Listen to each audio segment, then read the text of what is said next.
Once upon a time in the Abagusii land, a couple, Nyakundi and Kemunto, lived a life full of love and joy with their children, Mora and Bosire. Their home echoed with laughter and warmth, a haven of happiness in their close-knit village.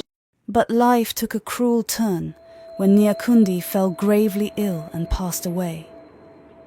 Kemunto was left in a whirlwind of grief, facing the daunting task of navigating life without her beloved husband. As the village prepared for the burial, Msi Okeo and Magero began asserting control, making decisions without Kemunto's input.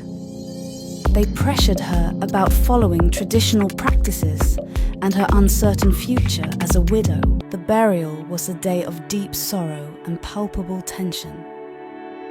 Msi Okeo and Magero dominated the proceedings, sidelining Kemunto and her children. The community mourned Nyakundi, but whispers of Kemunto's impending challenges were already spreading. In the days following the burial, Msi Okeo and Magero's demands intensified. They insisted Kemunto follow strict mourning rituals and hinted at her marrying Magero as per tradition. They began taking control of Nyakundi's property, leaving Kemunto and her children vulnerable. Despite the overwhelming pressure, Kemunto found strength in her children and the support of her mother-in-law, Kirubo.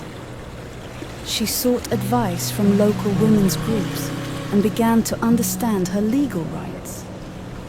Kemunto resolved to fight for her family's future. Empowered by her newfound knowledge and community support, Kemunto challenged the oppressive traditions.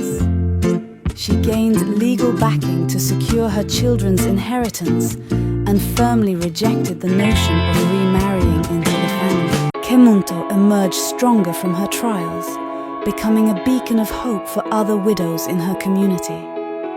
She rebuilt her life, providing for her children and inspiring others with her resilience and courage. Her story became one of triumph over adversity, a testament to the power of determination and support.